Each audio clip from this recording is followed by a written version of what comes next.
Okay, good morning, everyone. Essa, could you please take a roll call? Today in attendance, we have Chair Gary Mackler, Vice Chair Carol Ryman, and Director John Sasaki, Jason Bradshaw, Designee Scott Glenn, and So we have five. We have established a quorum, so I will call this meeting to order. This is the regular Board of Directors meeting for November 9th, 2023 for the Hawaii Housing Finance and Development Corporation. The first item of business is under section 2, the approval of minutes. This is the regular meeting minutes for October 12th, 2023. Is there a motion? Can I have a second?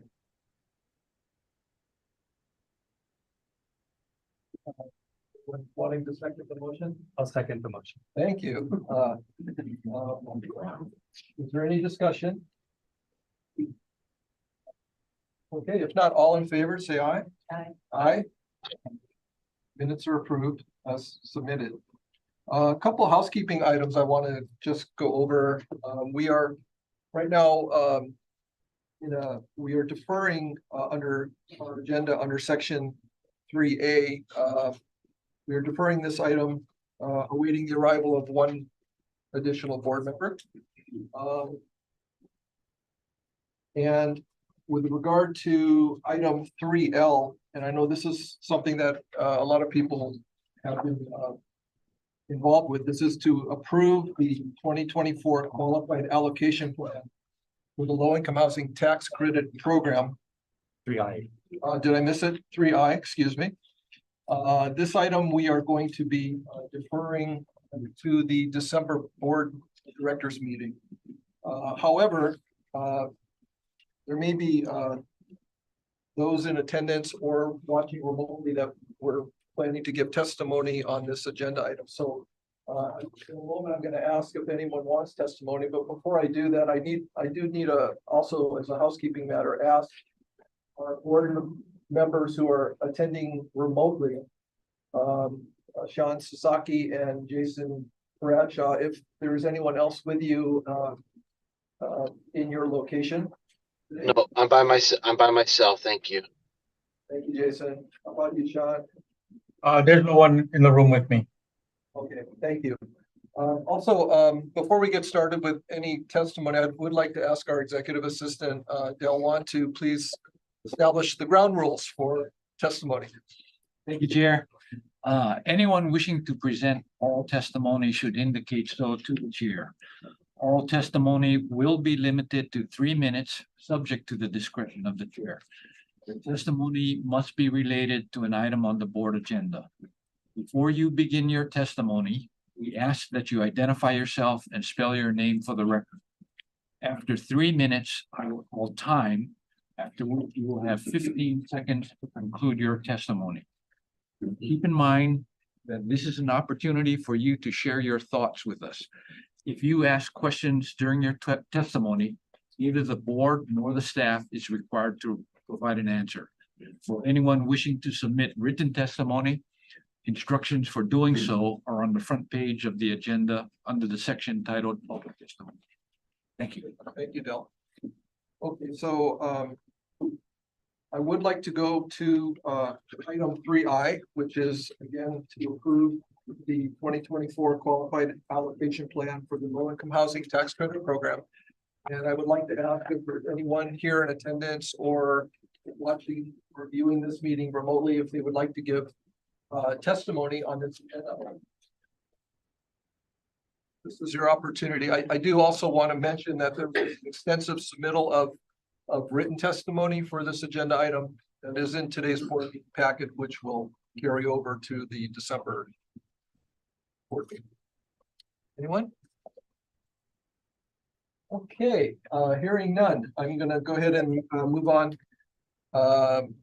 to item 3B of today's meeting agenda. This is to approve the acquisition of Hagai International Mid-Pacific Center formerly known as the Maui Sun Hotel, located at 175 East Lipoa Street, Kihei, Maui, TMK number 23-9-002-084, which is referenced as the property.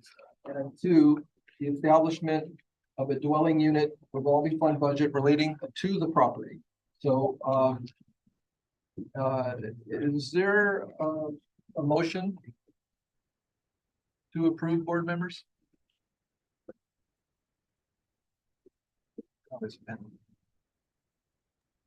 So moved. Okay, I have a motion to approve. Is there a second? Thank you. Is there anyone in the public wishing to give testimony on this agenda item?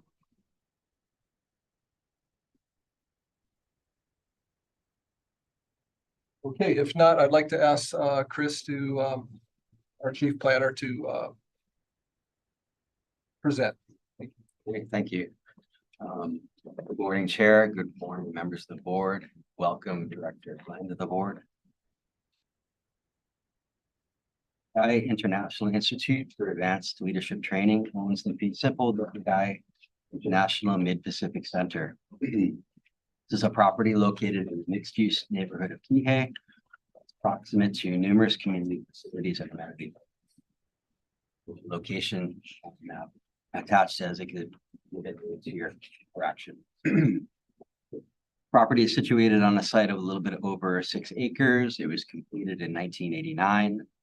The building had an original configuration of 216 hotel rooms and 2 6-story wings, connected by a 2-story lobby and restaurant area. It was constructed with the necessary hotel meeting and recreational facilities.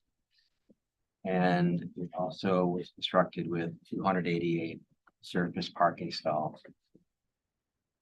This property was actually originally built as the Maui Sun Hotel. The hotel ceased hospitality operations and was shut down in the early 1990s. And in 1995, HHI purchased the property and subsequently repurposed it as a Christian missionary training and religious facility center and renamed it as the Mid-Pacific Center. In its current configuration, the property has 175 furnished guest rooms. Nearly all of these rooms have large lanais. At the top of page 2 in the middle is a summary of the unit mix. They are furnished units. The furnishings and fixtures are typical of a standard hotel room, although it's notable that they lack televisions. And generally, these furnishings are of good quality and in good condition. Of the 175 rooms, 35 units have kitchenettes. 32 units have a mini fridge plus a microwave, and 8 units have full kitchens. Regarding other indoor facilities, there's a large dining area with adjoining commercial kitchen, a fitness center, a central laundry, 4 guest laundry rooms, a bistro with an adjoining kitchen, a library, and a 120-seat auditorium in addition to various other meeting rooms. Outdoor facilities include a swimming pool, koi pond, and a soccer field. During 2020, Hodges Ward Elliott, which is a brokerage, commenced marketing the property for sale on behalf of HHI. In April 2022, HHI entered into a purchase and sale agreement with Pacific Rim Land, and Pacific Rim and its business partner, Paramount Hotels, commenced acquisition due diligence activities. The parties envisioned converting the property into residential corporate housing to accommodate residents such as construction workers and traveling nurses. Pacific Rim, actually, I'm going to take a step back here because I forgot to introduce a bunch of people in the room. My bad. Just figured that out. Wanted to introduce a bunch of guests, Chair. From Star and O'Toole, Marcus and Fisher, we have Norm Cheng and Lauren Kagawa behind me. From Paramount Hotels, we have Matt Olson, Kyle Asher. From Dowling Company, we have Jack Dowling and Everett Dowling may be available on Zoom. Sure if I see him. Yeah, looks like he's there. And from Pacific Rim Land, we have Leilani Pomato. And Ryan Churchill may be on Zoom. Okay. And Ryan Churchill perhaps on Zoom. Sorry about that.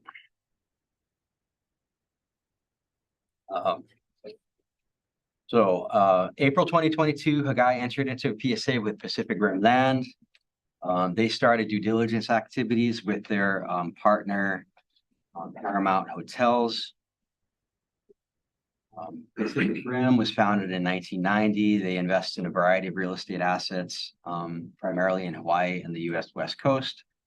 Paramount is the owner and operator of 3 hotels, the Maui Coast Hotel in Kihei, Paramount Hotel Seattle, and the Paramount Hotel Portland.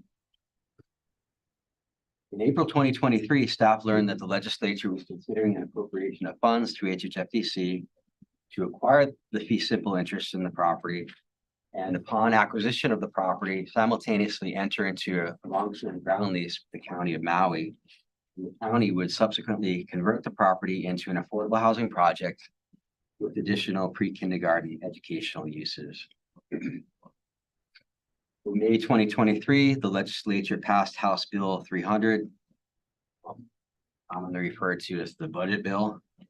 Under the budget bill, $45 million was appropriated to HHFDC under capital improvement projects, item 17.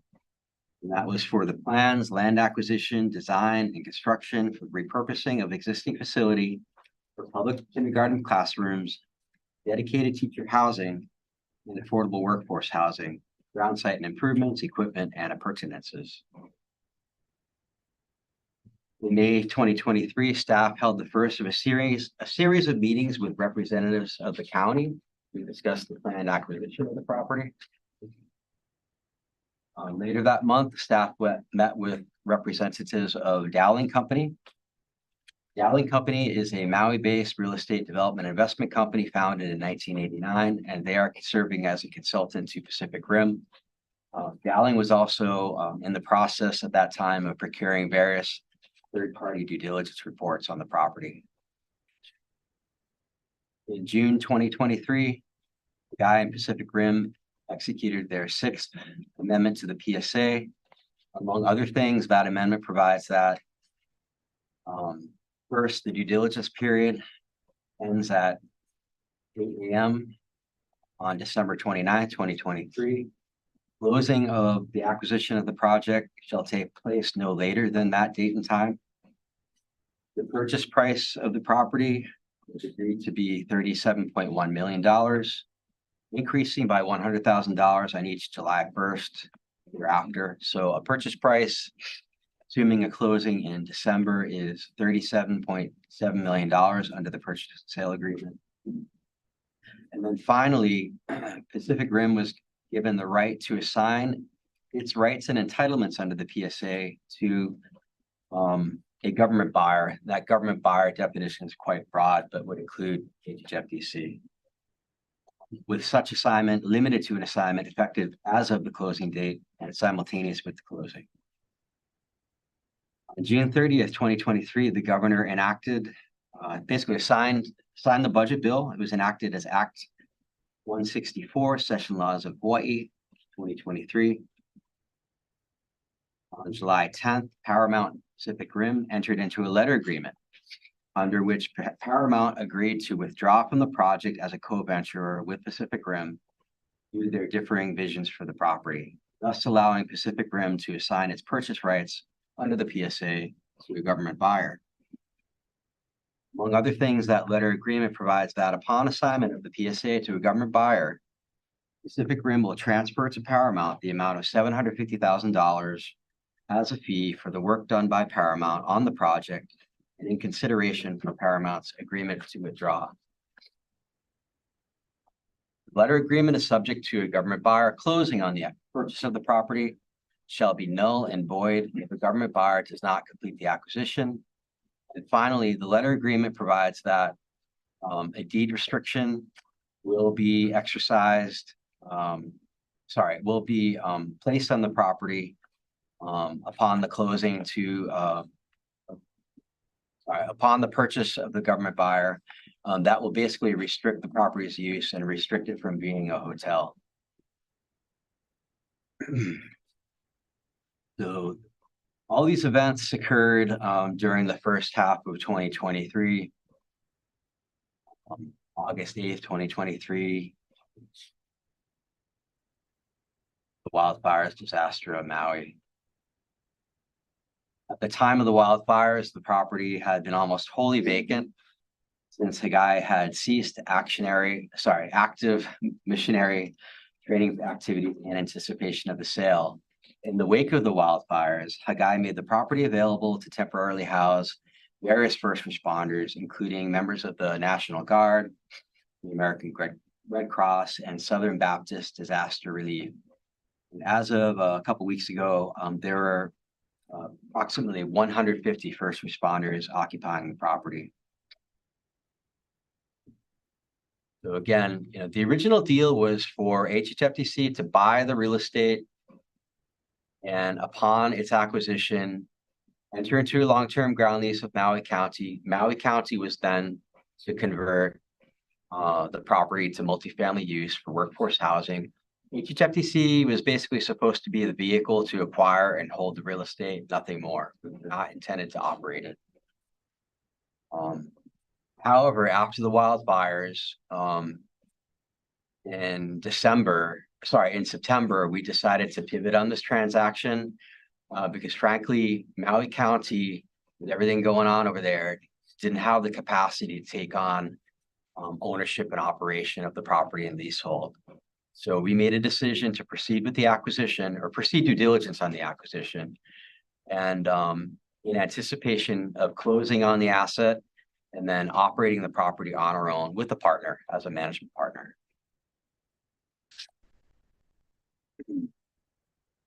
Under that scenario, during the initial months of our ownership, our plan would be to issue a request for proposals seeking a developer to acquire a long-term leasehold interest in the property, and through private financing, convert the property to multifamily use consistent with the requirements of the CIP appropriation.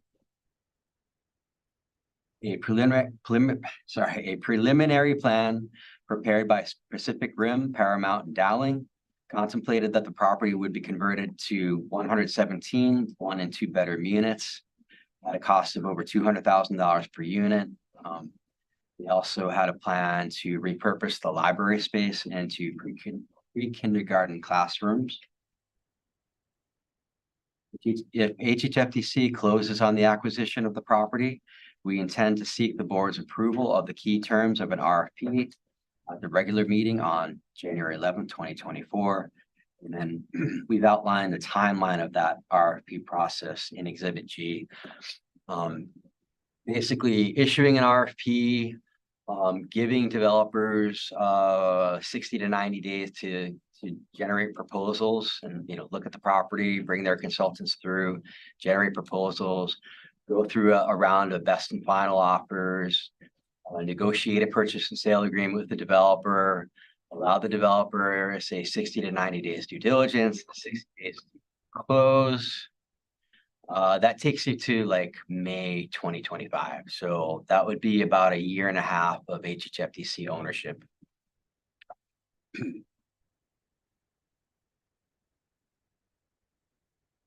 I should note that during that period of ownership, we would anticipate housing survivors of the Maui wildfires at the property. So moving on, at HHFDC's request, the governor released the full $45 million of CIP funds for the project in September. Also in September, we entered into a contract for Special Deputy Attorney General Services. Actually, Department of the Attorney General did that on our behalf. So our attorneys behind us,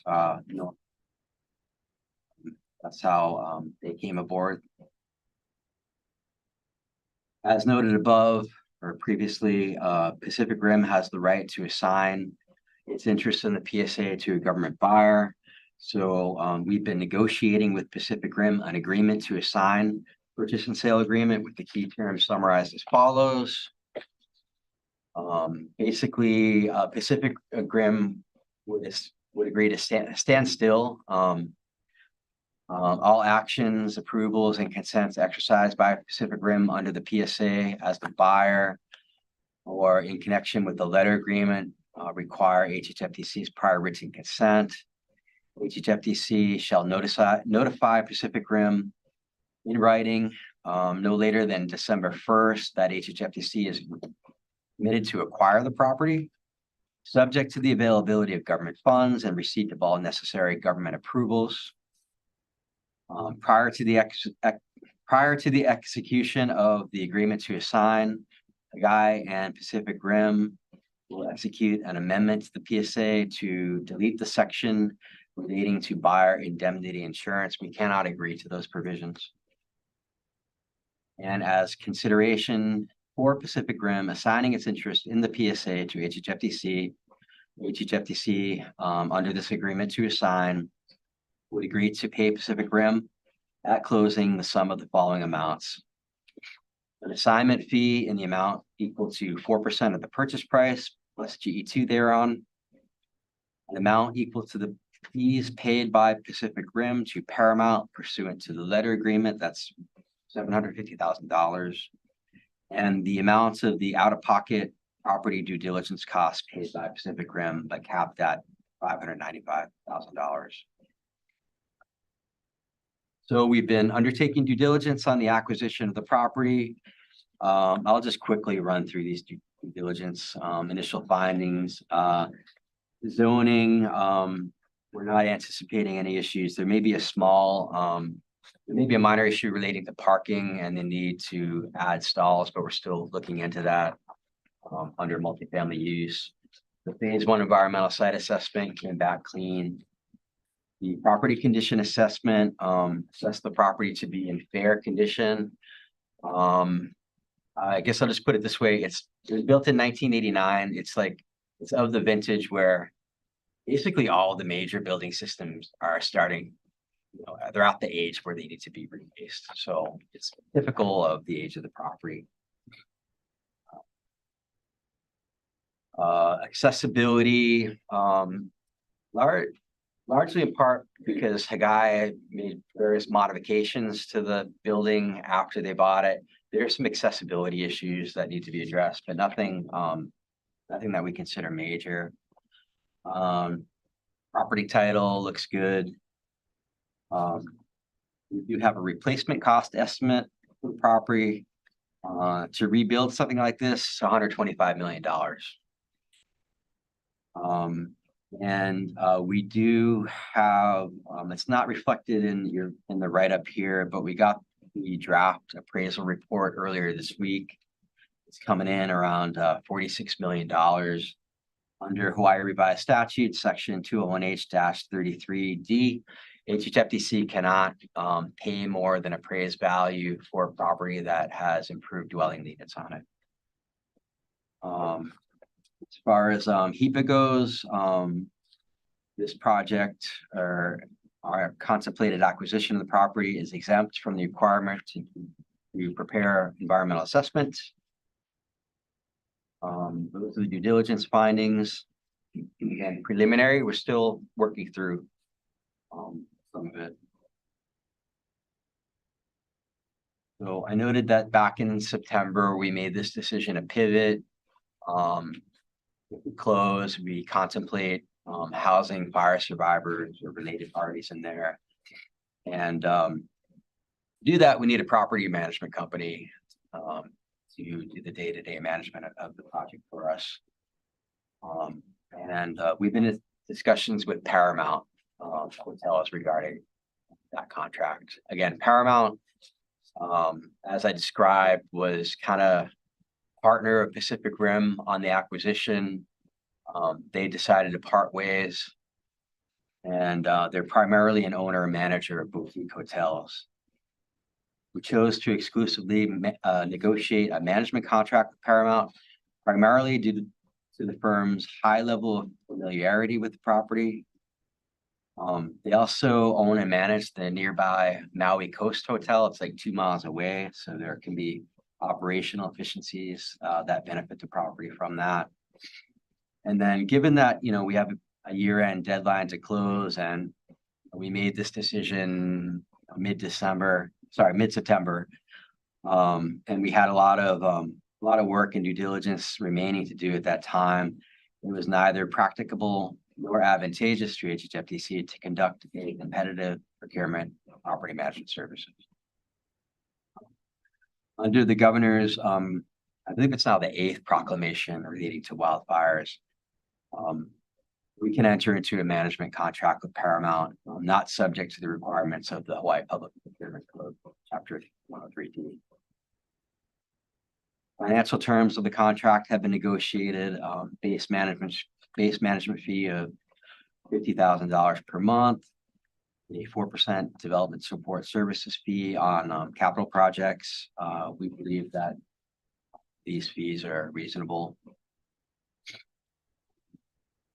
Notably, Paramount has prepared a preliminary short form operating budget for the property. That's attached as Exhibit I. It shows projected annual operating expenses of approximately $4.6 million. And then additionally, Paramount has identified numerous deferred maintenance items and also improvements that would be required to the project to successfully operate it as essentially a dormitory for fire survivors. And estimated cost to complete those projects over $6 million. That's all attached as Exhibit J. We did ask Paramount, and they did work with Layton Construction on these cost estimates, so they should be pretty good cost estimates. We did ask them to segregate them into priority tranches. So you'll see in Exhibit J, there are 3 different groupings of priority for those projects.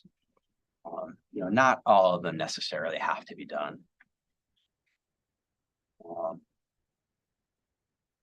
The second piece of staff's ask, or the first piece of the ask is approval to acquire the asset. The second piece is to establish a dwelling unit revolving fund budget. We need to establish that budget to basically support the management agreement that we're looking to enter into with Paramount. As I think the board knows, we've been in the process of exiting the business of owning and managing multifamily real estate over the past decade. We're down to 1 project with 32 units on the Big Island. Fortunately, that disposition seems to have stalled, but we'll talk about that another day. Typically, how we run these projects is that we fund an imprest account for operating expenses equal to something around 1.5 to 2 times monthly budgeted operating expenses. The property manager will use that account to pay all the expenses of the property, basically draw it down, and then twice a month they will submit a reimbursement request to HHFDC.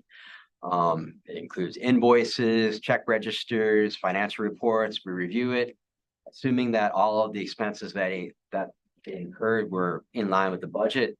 We'll replenish the account, so the cycle kind of continues.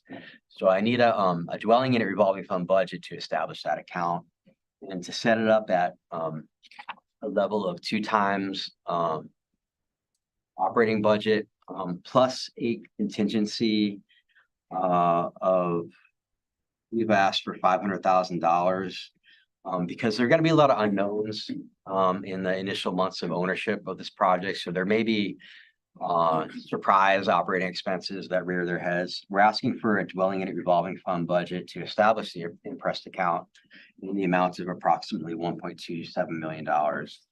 We do have sufficient DERF funds available to establish that budget.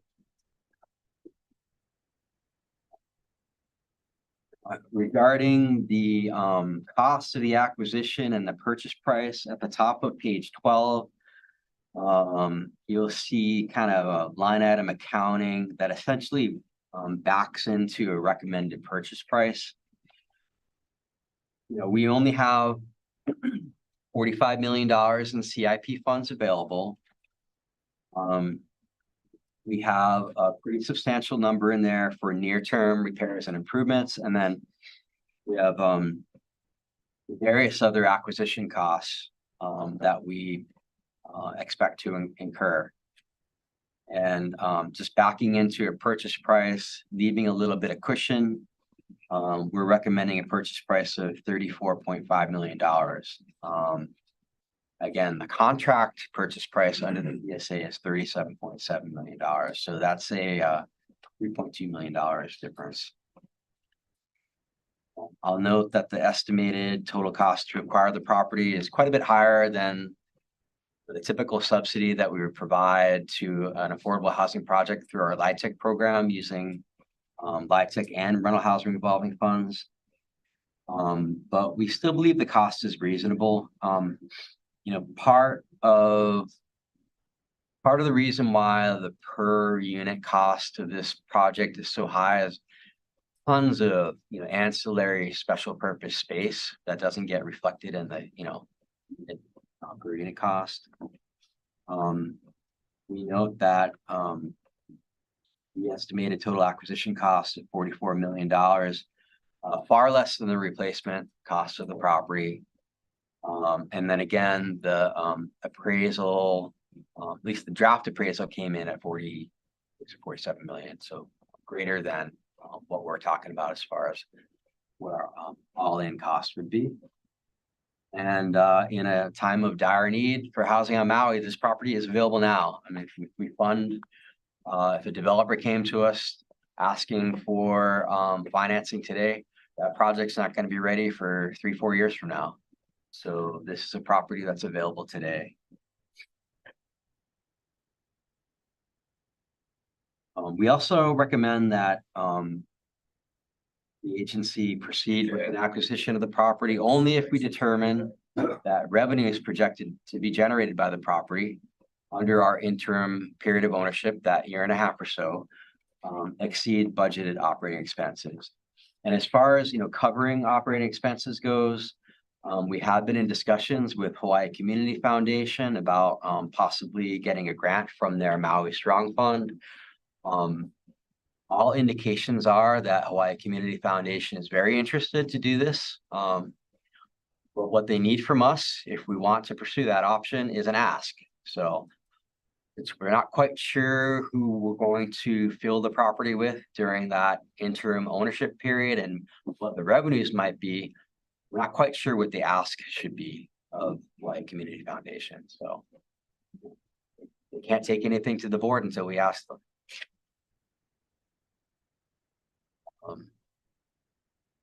That concludes my presentation.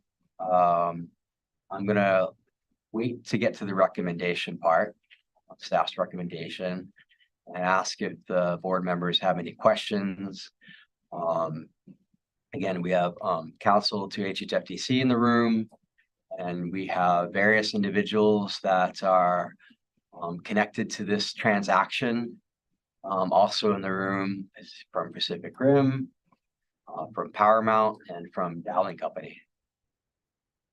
Thank you, Chris. Well, what I'll do right now is again ask if there's anyone wanting to give public testimony on this agenda item.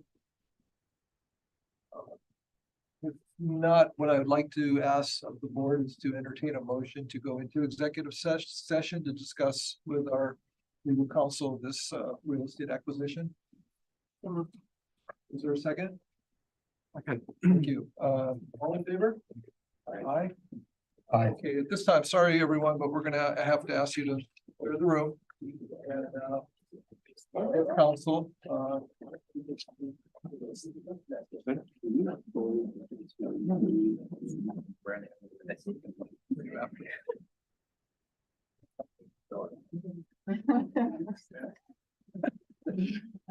gonna introduce me. I'm hardly here. That was your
Live in interesting time. First.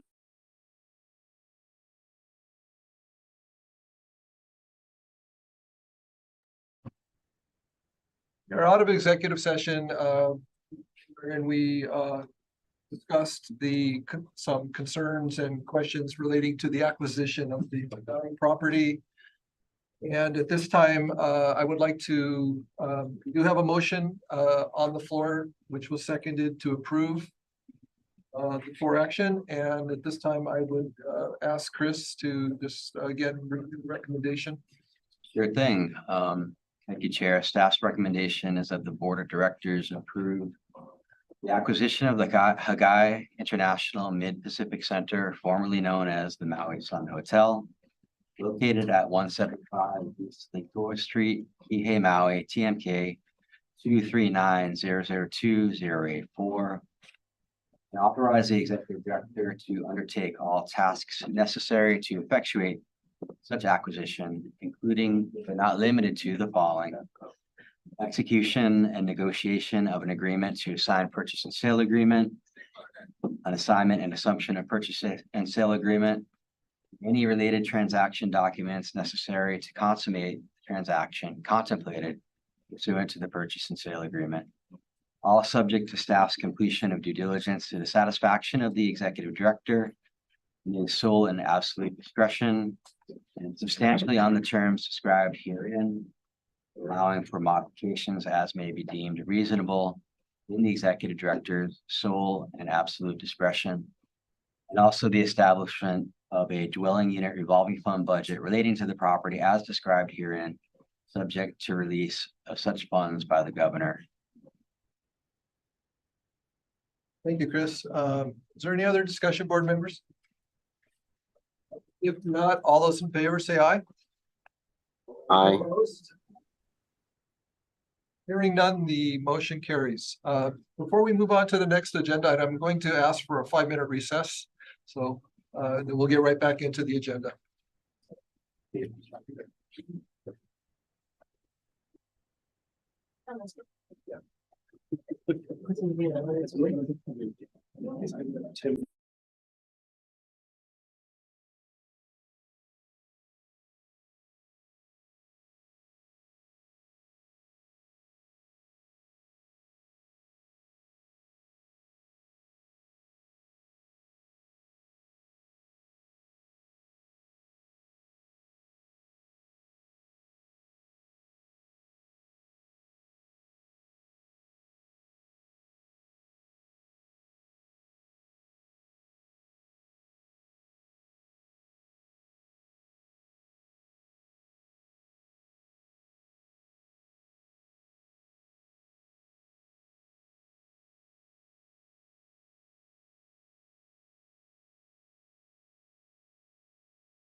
Okay, excuse me, I'd like to call the meeting back to order. We are going to item 3A of today's agenda. This is the selection and hiring of an executive director pursuant to section 201H-2, subsection B, Hawaii Revised Statutes.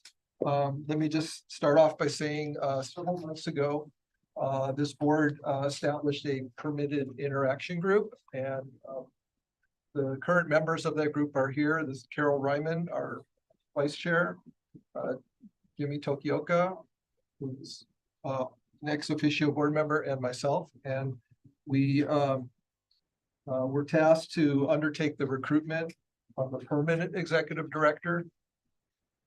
We wanted to utilize a transparent process by publicly recruiting for the position, and we used several methods of outreach to allow anyone who might be interested in the position, both public, private sector, to submit resumes. We received approximately 25 resumes, and reviewed those against the major duties and responsibilities of the position. The executive director for HHFDC is a rather unique position, and it takes a unique person to carry out the duties and responsibilities. And so after completing our review, the members of the committee were unanimous in recognizing that we had one standout application for the position. Some of you may know this person. This individual who we would like to recommend today to the full board of directors is Dean Minakami, who is our interim executive director. And we are really pleased to put our nomination on the floor, our recommendation to the full board. And at this time, I would like to entertain a motion to approve the permitted interaction group's recommendation. So moved. And there is a second. Great. So I'd like to open it up at this time for any comments or discussion by the board. And I'll start with Jimmy Tokioka. Thank you, Chair. I had the great experience. It was a terrible circumstance, and we're still dealing with it with the Maui fires. And the day after the fire, shelter at the convention center on August 9th, and the entire staff at DBED and HTA were there dealing with housing potential visitors that were leaving Maui to go back to the mainland or travel somewhere else in the state. So we set up a communication room at the convention center, and Dean was there the next day. We had the opportunity to sit.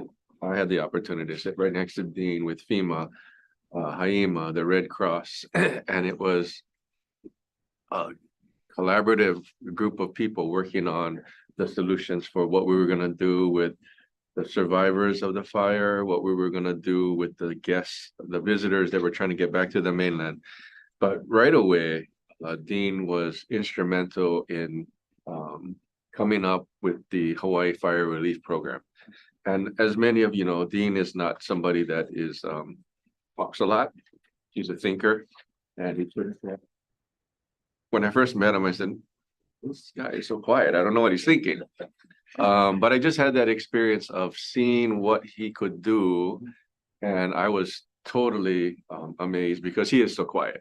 So I wanted to make sure that I was here today to talk about Dean and talk about this program that I'm not even sure at the board meetings Dean brought it up, but FEMA and the Red Cross, when they saw what the program was like, they were shocked as well, because Dean took a situation and said, look, there are people that want to help, but we got to set up a procedure, a process. And when he mentioned it to me, I was like, oh, I hope it works, but I'm not sure that these people are going to want to participate. And now every day we get an update through Dean's office, and every day we track what the numbers of people that are in the program and people that are connected with owners vacation rentals, second home, and the like. So there are how many now? 500. Over 500 are found right Yeah. through the program. So there are over 500 survivors that are truly appreciative of that opportunity to get into the program. There are numerous second home, maybe rental home owners that are in the program that want to help, and it wouldn't have happened had it not been for Dean and his team coming up with a program that has really made a big difference on Maui. And so when I was invited to be on the PIG, and thank you very much, Chair. There was no doubt in my mind that Dean was going to be the person. And even prior to me coming into DBED and being on this board, I can't, I couldn't wonder why it even took so long to promote Dean into this position, because he's been a great asset to the state. And, you know, a lot of times there are people that are very quiet that don't get recognized. And I'm so glad that we can recognize somebody who has done a lot for housing in Hawaii. So thank you, Chair, for the opportunity to work with you and Thank you, Jim. Member Raymond, and the opportunity to support Dean in this permanent position. Sure, yeah, thank you for your comments. I concur with you. You mentioned that, Dean is a thinker, but he's also a doer. And, you know, we've seen him, like you said, take action and actually get things done. So I fully support your position and thank you for everything. Thank you, Carol. I just wanted to add that what has already been said, that Dean is a leader. And he's shown that. I've known Dean for several years now through my work on the board. And yes, he is quiet. Yeah, he is quiet, but he's also thinking. And I think he, you know, brings his life experience, both working in the private sector and the public sector, along with his education and planning. I think he brings a thoughtful approach to the challenges that we face. And I believe he can do a great job leading HHFDC and carrying out its mission. And I'm very confident in Dean, and I'm confident that this board and future boards will provide him with the support he needs as well to do his job. And I do want to just take a moment to clarify the motion. The motion is to hire Dean Minakami as the executive director of Hawaii Housing Finance and Development Corporation. His current salary of $154,812 and effective immediately. Any other board members wish to add any conversation to this? Okay, yes, please, Scott. Thank you. As a new person to this board, I'd just like to note that as governor's representative, Dean has been very responsive and understands what Governor Green's mission, his top priority is housing. And so the importance of this agency is critical to achieving that agenda. And I think Dean has been very instrumental to date in working with the governor and implementing this vision. In a personal capacity, I would just say that I've known Dean for several years in a variety of roles. And at my previous role as Office of Planning and Sustainable Development, when Dean came in as interim executive director, he very much embraced a collaborative approach with the sister agencies that also work on housing and infrastructure in DBED and outside of other DBED agencies. So he's shown that not only in the emergency, but also working with the institutions of government to get things done. Thank you. Okay, at this time, I'd like to call for the question. All those in favor say aye. Aye. Aye. Okay, thank you, Sean. Any opposed? Hearing none, the motion carries. Congratulations, Dean. Chair, thank you. I know Gordon's here with his camera. Do we need to take any pictures? Sure. Are you? We can do it after if you want. We can do it after? Okay. Okay. Oh, wait, Director Tokiyoko is going to need to leave at Why don't we do it? soon. So why don't we take a moment to take some, let's do that. Recess.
Give a speech. Just want to thank you all, I will. I will try to speak up more, Jimmy. That wasn't a request, that was just. Just to clarify.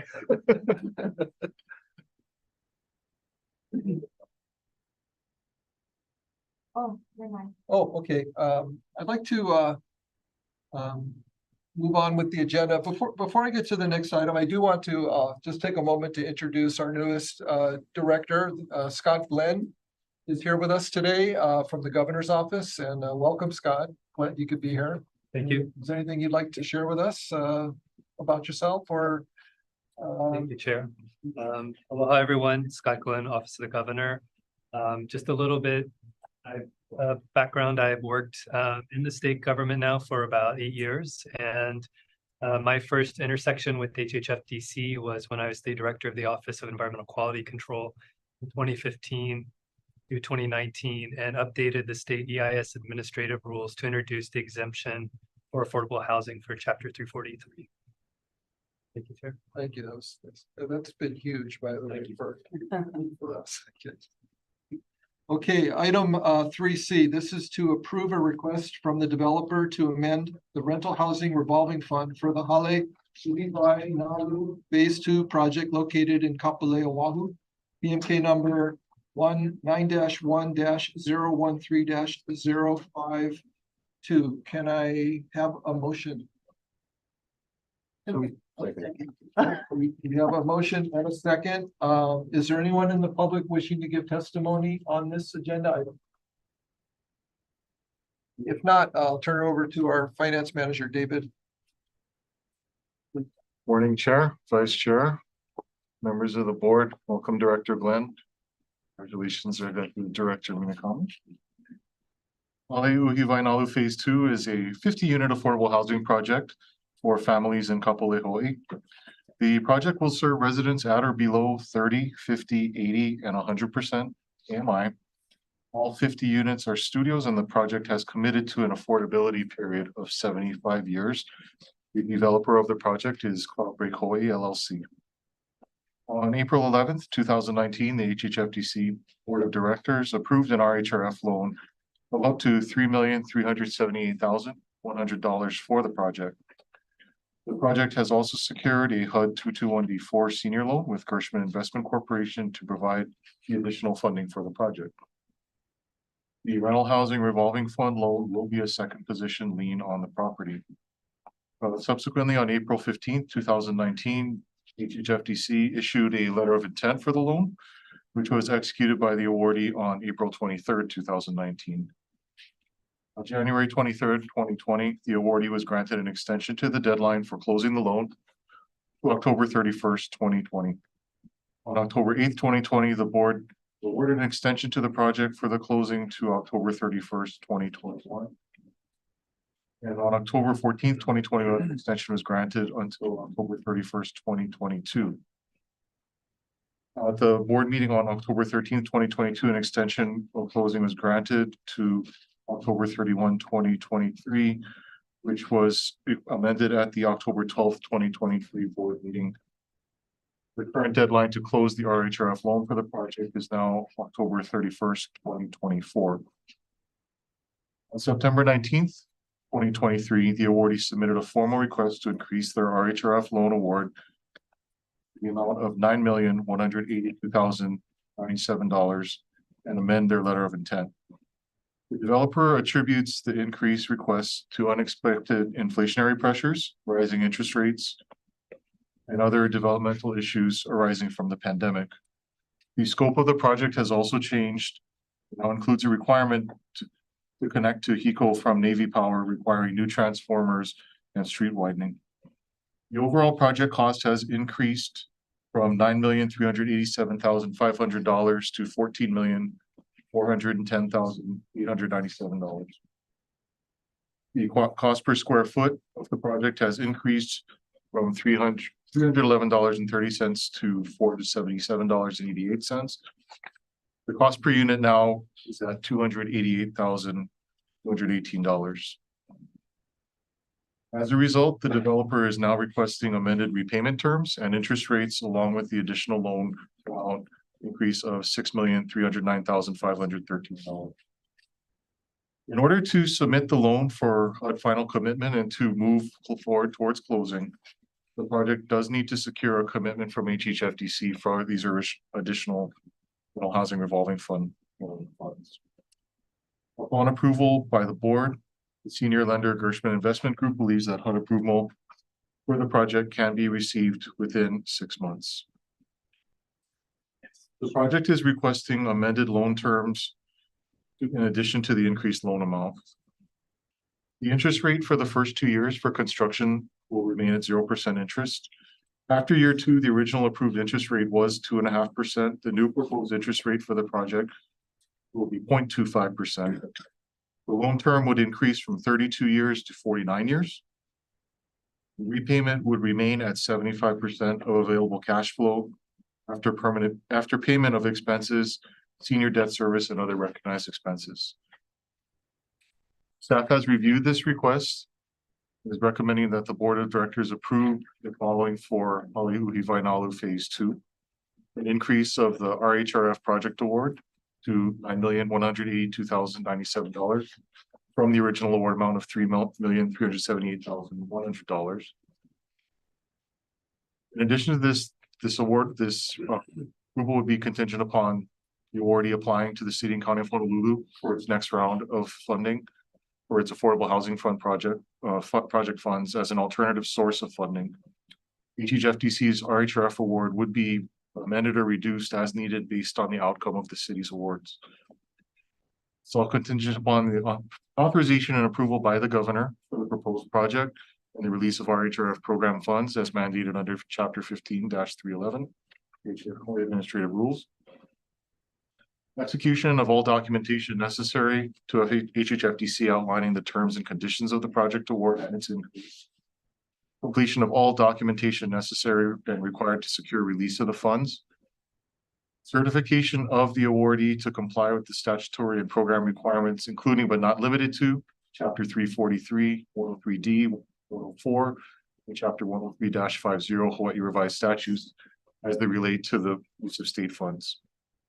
The total developer fees for the project, including but not limited to developer overhead, developer fee, consultant fee, and project management fees, shall not exceed the amounts indicated in the applicant's revised consolidated application, subject to all terms and conditions of the original RHRF letter of intent dated April 15th, 2019, also subject to the availability of RHRF program funds.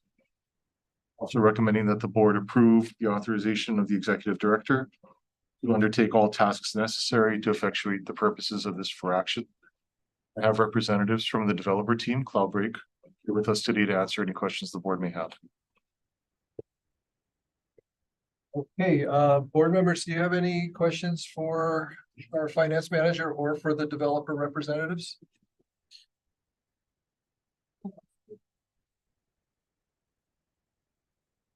I know you folks usually travel here, don't you? Do you not? Yes, sir. Is there I anything you'd saw like you a month ago. You look familiar. Is there anything you'd like to share? Only that we're grateful for the opportunity to be here back in front of you and you know, it's just math. We that cost escalations and the debt service capacity is reduced since 2018.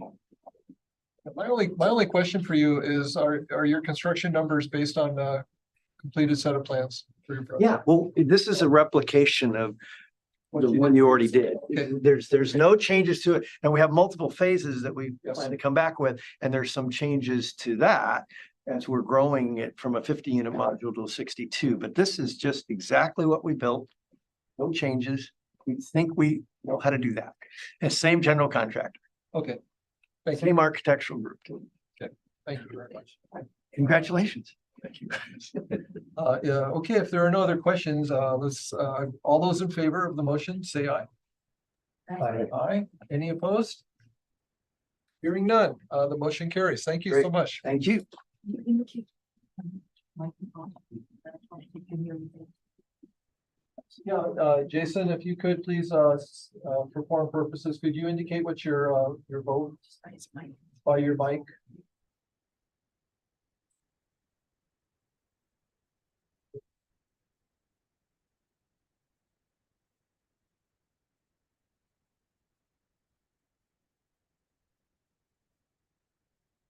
Yeah, right. Jason, if you could hear us, could you unmute yourself and provide us with your vote?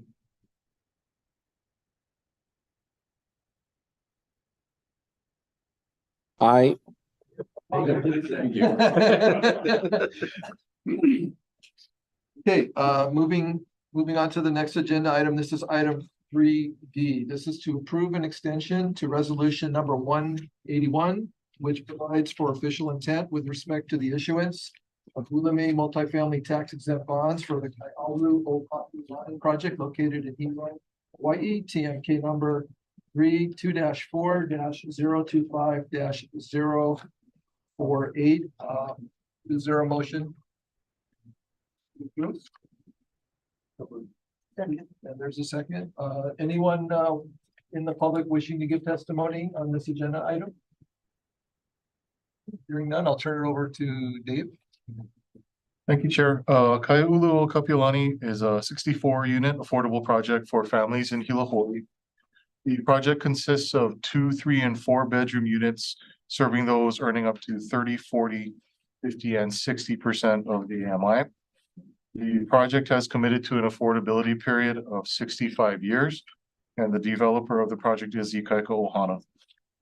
The project was originally awarded on December 12th, 2019, and received the following: $17,832,960 in tax-exempt HMMF bonds as resolution 136, $1,307,553 in annual federal low-income housing tax credits over 10 years and state LIHTC over 5 years, as well as a $12,800,000 rental housing revolving fund loan.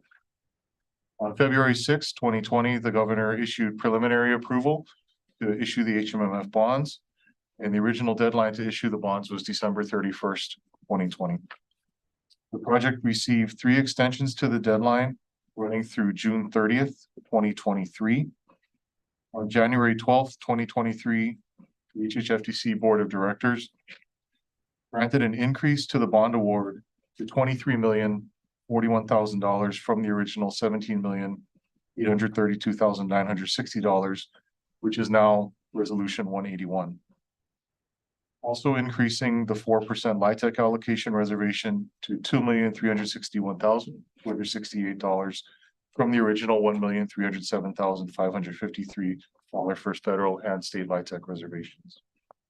On May 4th, 2023, the governor issued preliminary approval to issue the increased bond amount.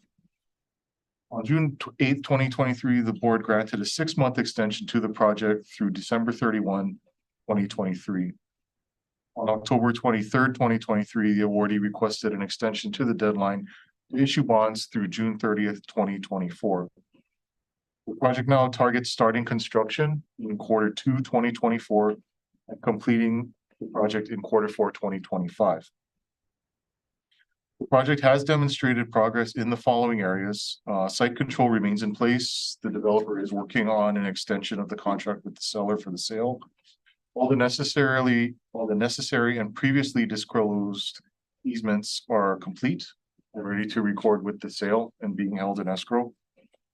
The project is fully permitted and ready to go. The affordable housing production agreement with the County of Hawaii and the Office of Community Housing and Community Development is complete. And the critical HUD subsidy layering approval was completed on June 26, 2023. Staff has reviewed the request and is recommending that the Board of Directors approve the following: extending the deadline to issue the HMMF bonds for the project to June 30th, 2024 from December 31st, 2023, subject to all the terms and conditions set forth in Resolution 181, and authorize the Executive Director to undertake all tasks necessary to effectuate the purposes of this for action. The developer's representative, Grant Bigley, is available online for any questions that the board may have. So I'll open it up to questions, board members. Questions? I do have a question, and probably for Grant, that I want to direct it towards. In the for action, it's mentioned there are 2 separate party easements, which are being negotiated between parties to finalize. And I wanted to ask you, are you required to finalize and record those easements for your financing? So not record, we do have them in escrow. So that was our agreement. There are a couple easements for water meters and other things like that, utilities that will be recorded at closing. But they're essentially right now signed sitting in escrow.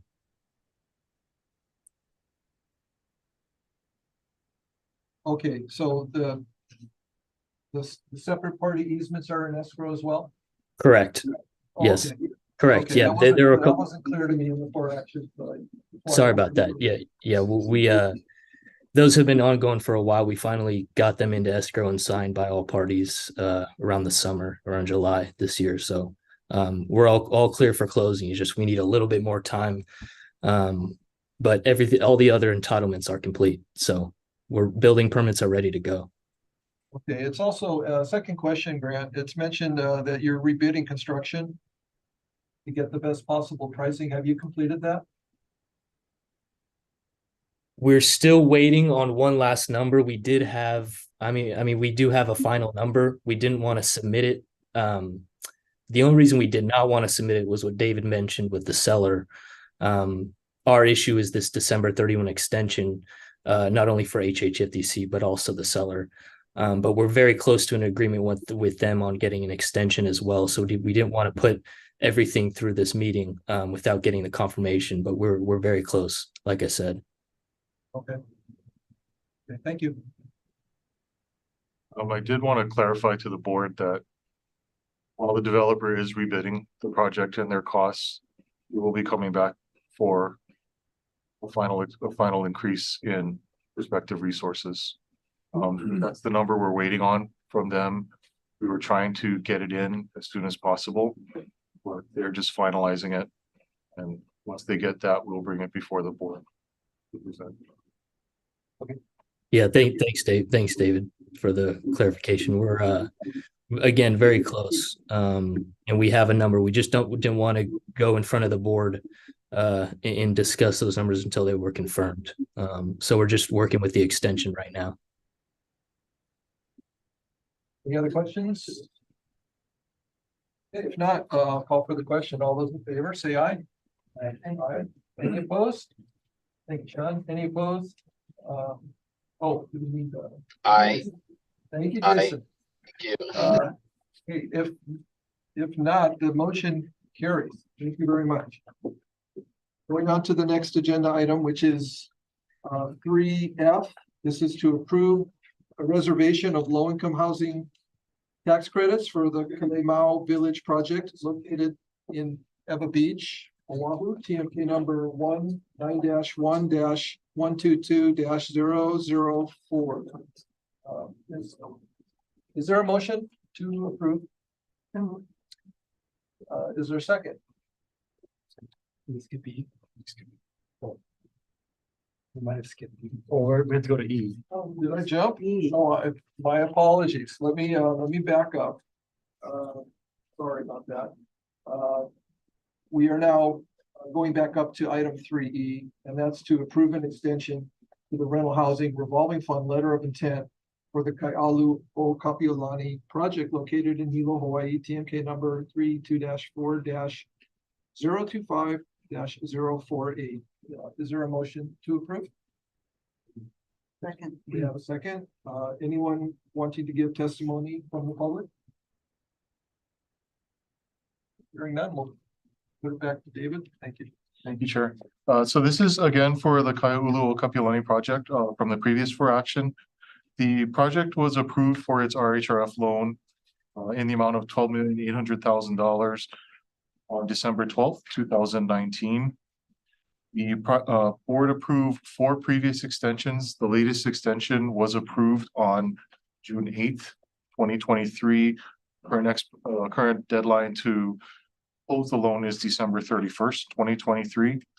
On October 23rd, 2023, the awardee did request an extension to the rental housing revolving fund letter of intent to extend this closing deadline to June 30th, 2024. To recap, again, the project's required easements have been executed and are in escrow. The permits are all in. Project is fully permitted. The HUD subsidy layering approval is also been completed. Project is just waiting on its final budget in order to proceed.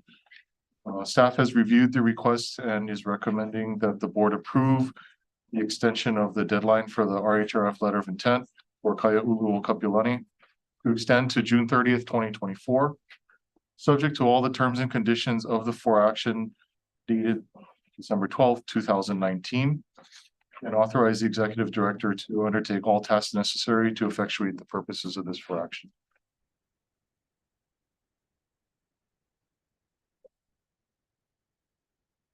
Okay. Are there any questions, board members? If not, I will call for the question. All those in favor, say aye. Aye. Aye. And Aye. any opposed? Hearing none, the motion carries. Thank you. Okay, now we will go on to. This will be item 3F. This is to approve a reservation of low-income housing tax credits for the Kalemao Village project located in Eva Beach, Oahu, TMK number 19-1-122-004. Is there a motion? So moved. Thank you. Do we have a second? Second. Thank you. Anyone in the public wanting to give testimony on this agenda item? If not, turn it back over to you. Thank you, Chair. So Kalemao Village is continuing our award of 4% LIHTC projects on the island of Oahu. The applicant for this project is Komahale Westlock Venture LP, the developer Stanford Car Development. The project itself is a 127 unit affordable housing project for families in Little Beach, Oahu. Consists of 1, 2, and 3 bedroom units that will serve those up to 30 and 60% of the AMI and is committed to an affordability period of 61 years. This is a leasehold project on land owned by the city and county of Honolulu with a total project area of 104,413 square feet. The applicant submitted their project as part of the 2023 funding round and requested the following: $30,376,937 in tax exempt HMMF bonds, $2,897,093 in federal LIHTC over 10 years, and $2,897,093 in state LIHTC over 5 years. For the 2023 funding round, it was determined that HHFDC had sufficient rental housing revolving fund to award the project, but insufficient HMMF project activity bond capacity. On October 19th, 2023, City and County of Honolulu, HHFDC, and the Department of Budget and Finance entered into a tri-party agreement, cooperative agreement to issue the bonds for 2 projects, one of which is Kalimao Village. The City and County of Honolulu will therefore issue its private activity bond cap to support this project, contingent upon the award of RHRF and LIHTC from HHFDC. HHFDC will bring the recommendation for the RHRF award in a subsequent for action. The city has issued and received its executed award letter from the applicant for the bonds. And the TEFRA hearing was held November 8th, yesterday, with no testimony provided. The total project cost is $60,808,256. The cost per square foot for the project comes out to $582.38 per square foot. The cost per unit is $478,805. In addition to the LIHTC equity and the city and county bonds, the project will be financed and supported by the RHRF loan. And a senior loan from PNC Bank at the time of permanent conversion after construction will subsequently be in place. The project anticipates receiving its building permits by the end of 2023, closing its financing in Q2 2024, with construction starting shortly thereafter. With its current project schedule, the project is targeting completion in Q4 2025. Staff has reviewed the project's application and evaluated it against the other applicants for financing in the 2023 funding round. The project scored second among the new projects on Oahu. Staff is recommending the board approve the following: reservation of up to $2,897,093 in literal LIHTC over 10 years, and $2,897,093 in state LIHTC over 5 years from the non-volume LIHTC pool. Subject to the terms and conditions as attached in Exhibit C, E, and E of the for action. Also subject to the city and county's issuance of private activity bond cap to support the project. Authorize the executive director to undertake all tasks necessary to effectuate the purposes of this for action. And before I conclude, we have representatives from the development team here with us today to give a presentation on their project. Great. Thank you, David. Could have them come up. I also just want to note for the record that Director Jim Tokioka is still with us. He has joined the meeting remotely. Could you introduce yourself? Yes. Good morning, Chair, Vice Chair, members of the board, and staff. My name is Ren Kimura. I'm a project manager with Stanford Car Development. I'm here on behalf of the applicant, Komahale Westlock Venture LP. Kalimao Village is a collaboration of the partnership between Stanford Car Development and Standard Communities. This joint venture has worked together to purchase HHFDC's 6 property portfolio, as well as most recently, Mauna Kea Tower Apartments.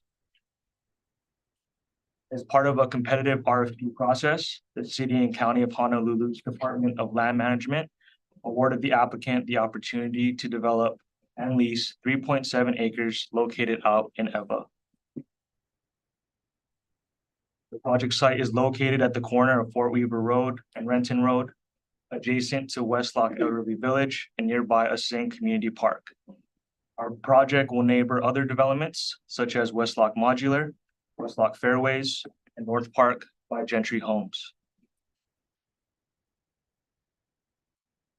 The ground-up development will consist of 7 three-story residential buildings for a total of 127 units. The site planning includes perimeter landscaping to buffer noise and to visually soften the units that face the surrounding properties. The project will provide 136 parking stalls for its residents. Our development will include a community center located in the middle of the project site, which will feature a laundry room, kitchen area, and a community room where residents can gather and socialize. While our buildings are atypical, our floor plans are typical across the project, with the 1 and 2 bedroom units having 1 bathroom and our 3 bedroom units having 2 bathrooms. The development will also include a total of 17 units that are fully accessible and are located on the ground floors of the buildings. The slide here shows the breakdown of the 1, 2, and 3 bedroom units. All units will serve households who earn up to 60% of the area median income. And more specifically, 7 units will serve families and households who earn up to 30% of the AMI. For perspective illustration, this is the view of the front entrance to Clay Mile Village, where residents will enter from Renton Road. You can see the community center building located at the heart of the project. This next rendering illustrates the view of Building 3. The project's garden style design and earth tone colors will complement and blend with the surrounding Eva community. Clay Mile Village will offer its residents an array of amenities. In addition to the meeting room and laundry room located in the community center, the development will provide residents a community garden, picnic area, bicycle storage, and a playground area. To further foster a sense of community amongst residents, our nonprofit partner at Como Holiday Services will offer programs that include social engagement and cognitive stimulation for senior residents, employment counseling and financial literacy for adults, as well as enrichment and tutoring opportunities for the younger generation. We thank you for your time and HHFDC's generous support of our project. Thank you for the presentation. Are there any questions, board members? If not, we'll get to the vote shortly. Congratulations, and looks like you're really close to permitting and bond close. So Working towards that. there you go. Okay, so let me ask. Excuse me. Oh, okay. Yeah, I'm sharing the screen. Those in favor of the correction, please say aye. Aye. Aye. Okay, any opposed? Any opposed? Motion carries. Thank you.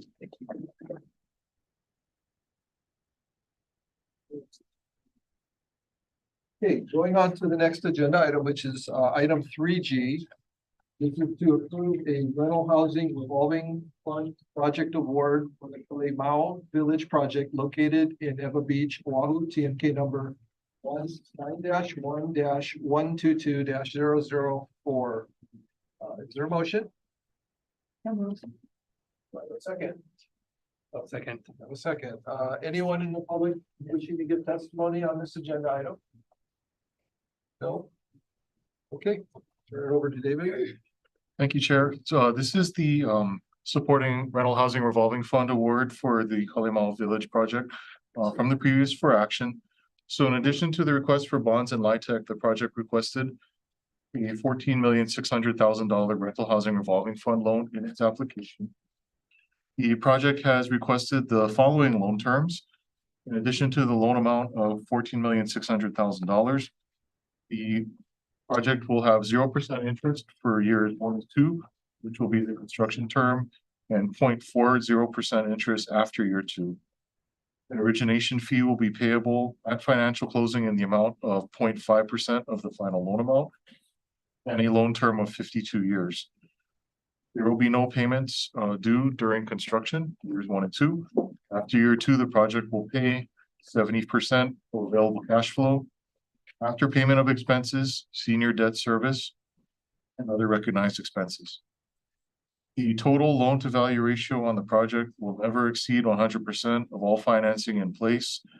There will be no disbursement of the developer fee until satisfactory completion of the project and subject to the availability of RHRF funds. Staff has reviewed the application and recommends that the Board of Directors approve the following. RHRF project award loan, the amount of $14,600,000.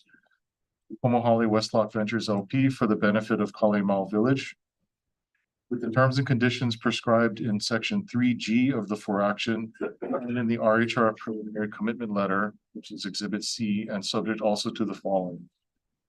Authorization and approval by the governor for the proposed project and release of RHRF funds. Execution of all documentation necessary to HHFDC outlining the terms and conditions of the project award. Completion of all documentation necessary and required to secure the release of our HRF funds. Certification of the applicant to comply with all applicable statutory and program requirements, including but not limited to chapters 343, 103D, and 104, and chapter 103-50 of Hawaii Revised Statutes, as they may relate to the use of state funds. So contingent upon total developer fees paid to the developer for the project, including but not limited to developer overhead, developer fees, consultant fees, and project management fees shall not exceed the amounts indicated in the applicant's consolidated applications and in this for action. Also subject to the availability of RHRF funds and the city and county of Honolulu providing its private activity volume cap in support of the project. Also recommending the board authorize the the executive director to undertake all tasks necessary to effectuate the purposes of this for action. Are there any questions, board members? If not, call for the question. All those in favor, say aye. Aye. That was Aye. Thank you, Jimmy. Jimmy, any opposed? Any opposed? Hearing none, the motion carries. We get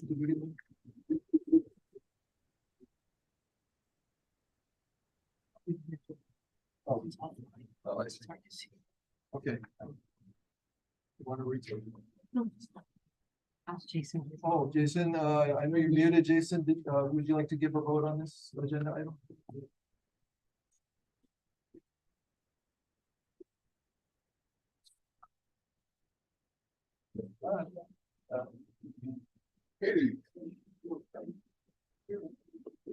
He's just not on board. Oh, there he is. Jason, would you like to cast your vote?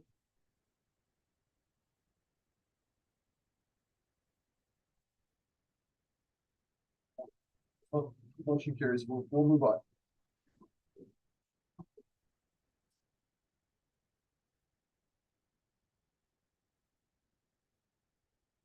Next item is under section 3H of the agenda, and this is to approve a rental housing revolving fund project award for the Hale Makana o Uluvehi project located in Waianae, Oahu, TMK number 18-7-010-030. Is there a motion? Thank you. Do I have a second? Second. Any public testimony on this agenda item? Not, back to you, David. Thank you, Chair. So Hale Makana Uluvehi is a 40-unit acquisition rehab project in Waianae, Hawaii. The applicant for the project is Ikenakea Uluvehi LLC. This project is for families with all units being 2-bedroom units and will serve those up to 30% and 80% of the AMI.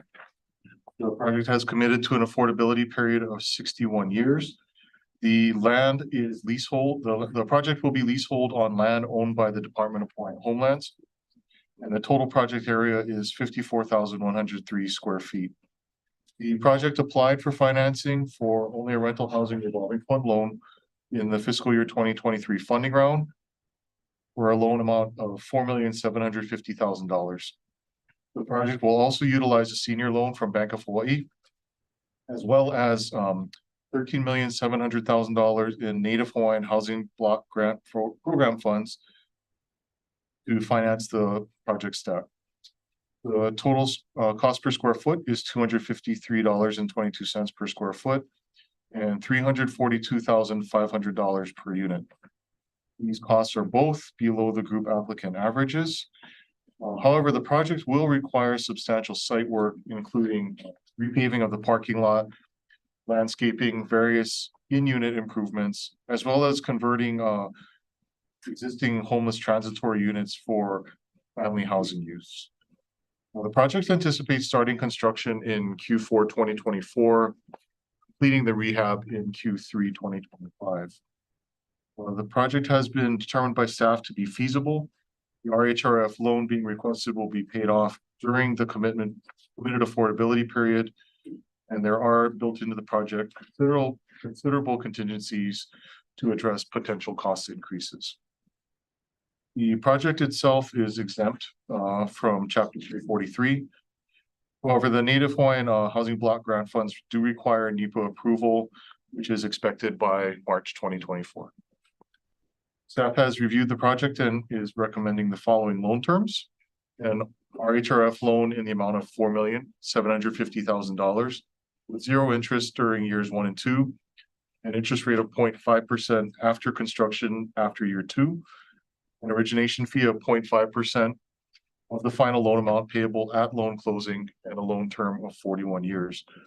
The project will make no payments during the construction period, which will be years 1 and 2. And then after year 2 and permanent loan conversion, the project will pay 75% of available cash flow after payment of expenses, senior debt service, and other recognized expenses. The project will be a second position lien on the project, and the loan to value ratio shall not exceed 100% of RHRF and other financing in place. There will be no disbursement of the developer fee until satisfactory completion of the rehab. And the RHRF funds will not be used for relocation assistance payments to tenants. This is also subject to the availability of RHRF funds. Staff has reviewed the request and is recommending that the Board of Directors approve the RHRF project award loan of $4,750,000 to Kanakea Uluvehi LLC for the benefit of Halemakana o Uluvehi, with the terms and conditions prescribed in Section 3G of the action and in the RHR preliminary commitment letter to be issued and sampled as Exhibit C. It's also subject to the authorization and approval by the governor for the proposed project and the release of RHRF program funds.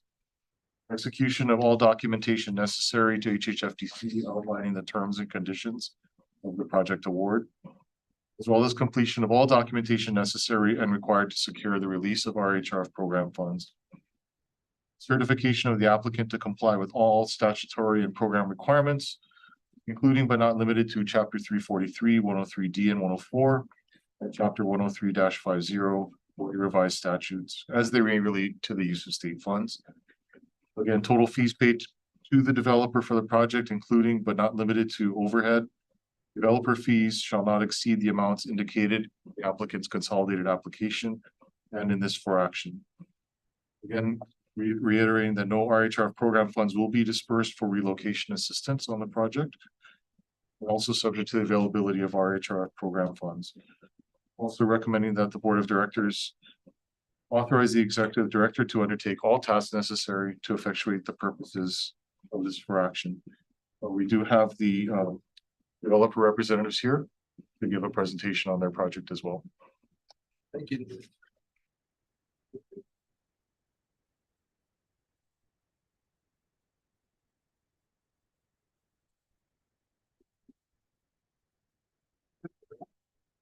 Aloha Chair, Vice Chair, members of the board.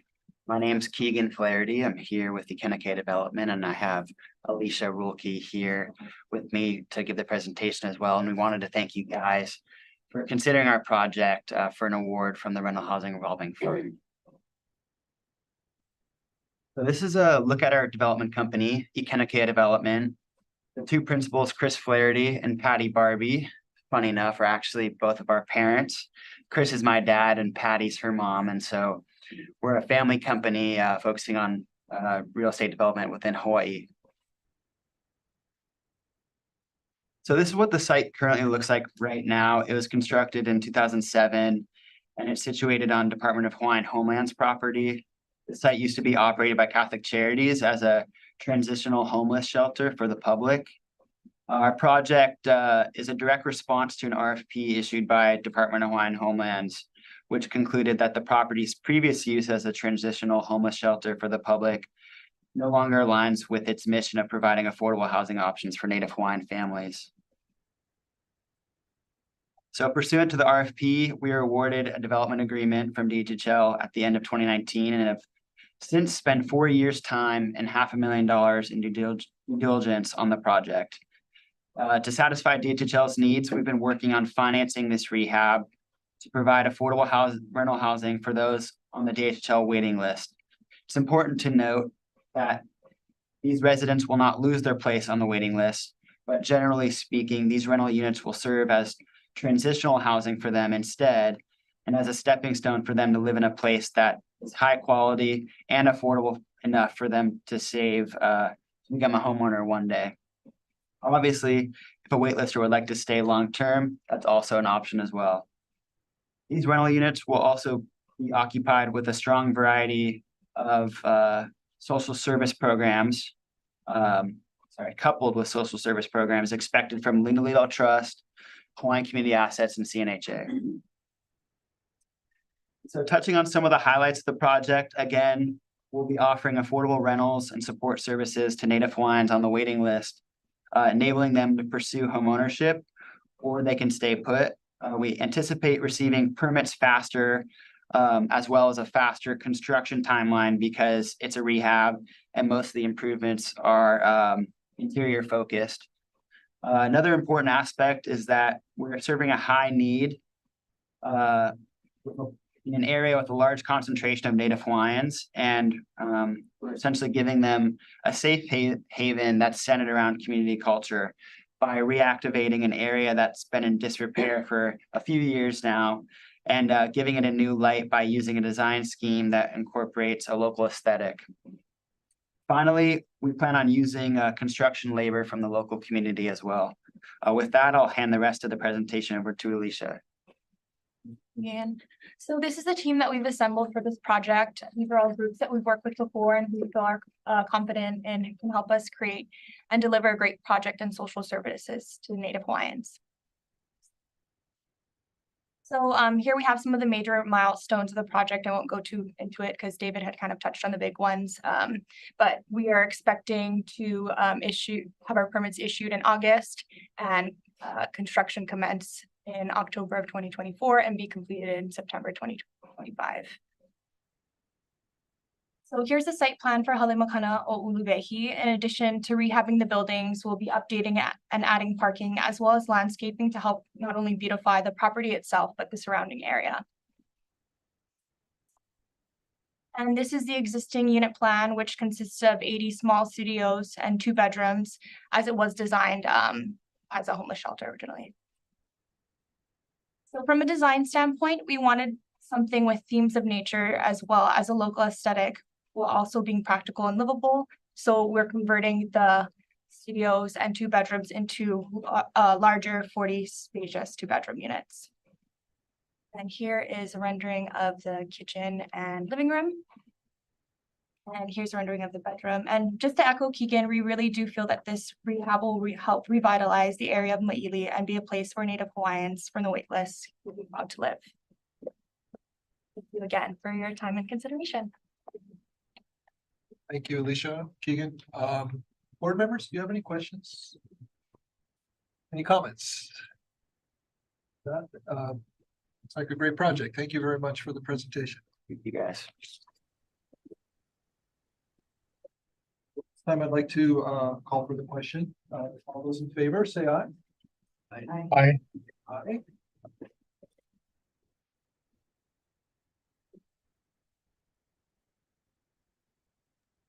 Sorry about that. Aye. Jason, can you unmute? Aye. Thank you. Aye. Can you hear me? Yes, we can, thank you. Aye. I'm sorry. Do we have one? Number of votes? Yes. Okay, well, there are none opposed, best as I can tell, so the motion carries. Which brings us to the final, and also just going back to, as mentioned at the beginning of our meeting, item 3I has been deferred to December's board meeting, and the last agenda item we have under section 3 is 3J, and that's to approve the commencement of the fiscal year 2024 application cycle for the low-income housing tax credit program, rental housing revolving fund program, and the Hula May multifamily tax exempt funds. Can I have a motion? Second. Oh, okay, we got a motion. Second, anyone in the public? If not, we'll go back, David. Thank you, Chair.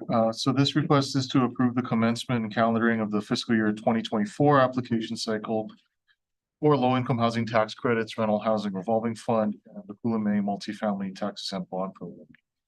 So low-income housing tax credits, or the LIHTC program, was created by the Tax Reform Act of 1986 to encourage construction or rehabilitation of low-income rental units. The regulations governing this program are contained in Section 42 of the Internal Revenue Code. The LIHTC program provides federal tax credits to qualified project owners who agree to maintain all or a portion of the project's units for low-income individuals or families.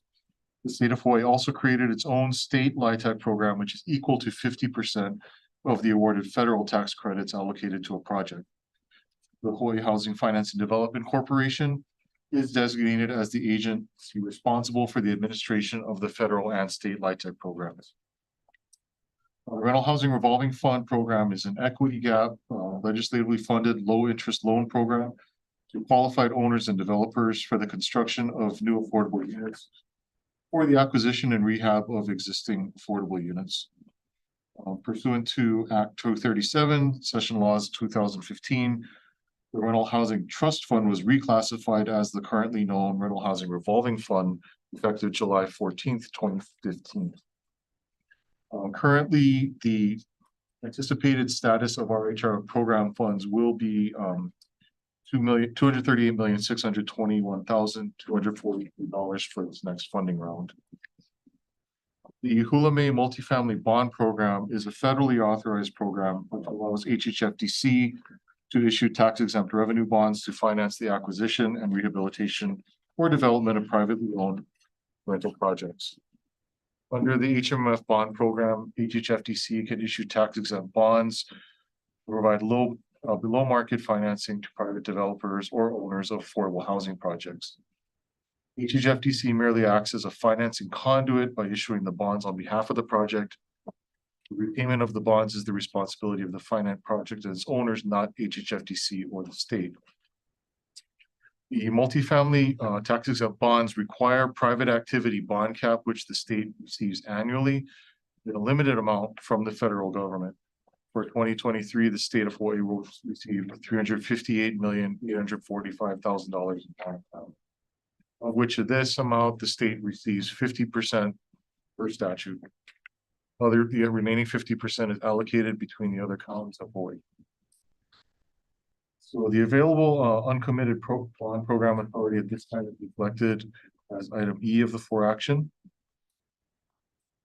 So for the fiscal year 2024 application round, it's proposed that the 9% LIHTC volume cap program and the 4% non-volume cap LIHTC program with the corresponding requests for HMF and or HRF funding. So the application would be made available and posted online on December 15th of this year.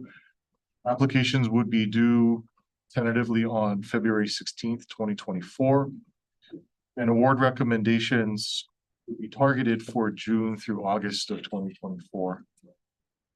The recommendations would be taken to the HHFDC Board of Directors for the 9% awards in June or July of 2024. And recommendations would be taken to the board for the 4% non-volume cap LIHTC projects, HMMF bond awards, and RHRF applications in July or August of next year. The requests for LIHTC and RHRF awards and bonds are submitted through the consolidated application, which combines the applicant's funding requests for all programs into one application. And again, expected availability of the new application for the upcoming funding round is December 15th, 2023. Now, if approved, the deferred action for the 2024 UAP would be utilized in the evaluation of LIHTC applications received for the proposed funding round. All RHRF funding rounds and requests are subject to the availability of funds in the RHRF program. So Hawaii Administrative Rules, Chapter 15-31131A requires an outreach marketing program on behalf of the available funds from RHRF.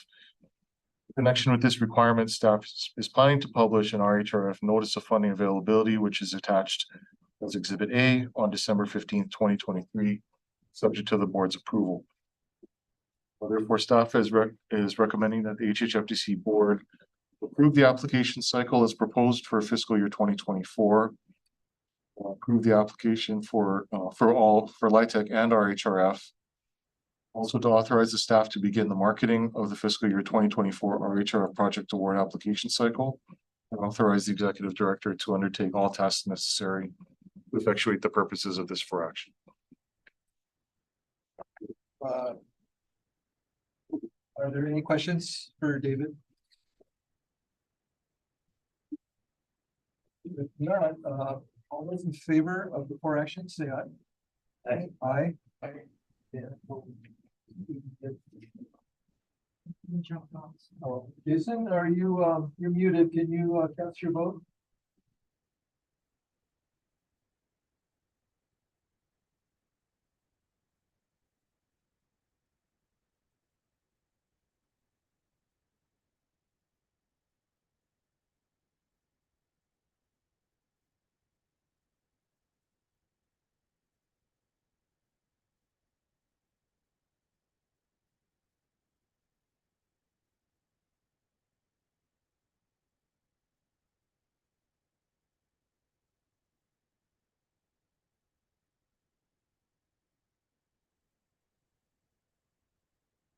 Jimmy just texted that he can jump back on if he need it. Yes. That's good. The blame that I'm at.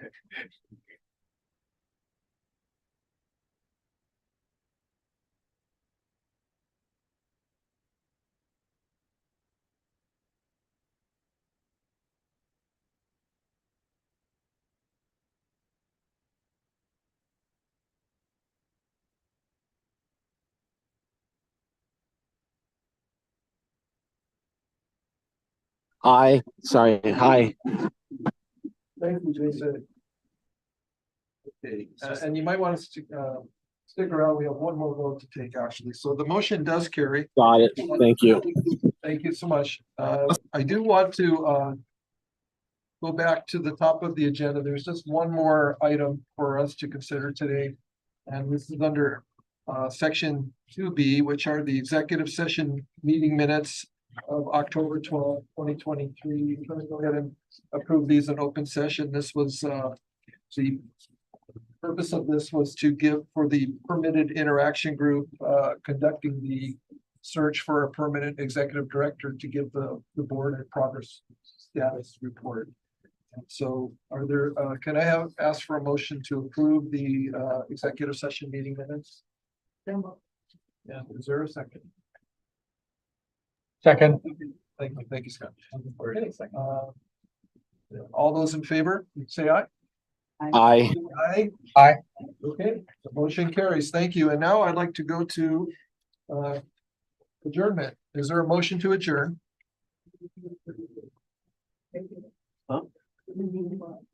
Oh, I'm sorry. Did you want to give an ED report? I'll give you a very brief report. Back up. Take the EDs. For fire rated housing program. We have now 1,286 properties submitted, and we estimate that 534 families have found housing through the program. Board chair and I went to the national conference last month. It was very valuable. You know, there's a lot of talk about homeownership programs.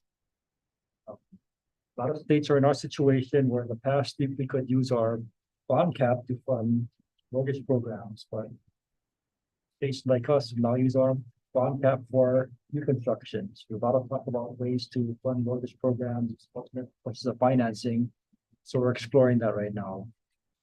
Also, looking at, permanent supportive housing, special needs housing. We're looking at how we can help promote those housing types. And really it's because the challenge is that housing developers don't always intersect with the healthcare folks who are experts in special needs housing or supportive housing. So we're looking at addressing that, maybe holding some type of workshop to bring the two groups together. And just last, I want to note that HHFDC was designated the lead for the long-term housing recovery support function for the Maui wildfires. So we are attending a number of meetings on this. We are assisting the county of Maui. They are taking the lead, but we are stepping in to assist them. Thank you, Dean. Are there any questions for Dean? If not, thank you very much. We're back to adjournment, I guess. Is there a motion to adjourn? You're a second. Second. Thank you, Scott. All those in favor, say aye. Aye. Aye. Okay. That motion carries. Thank you again. Chair. Yeah. Steve.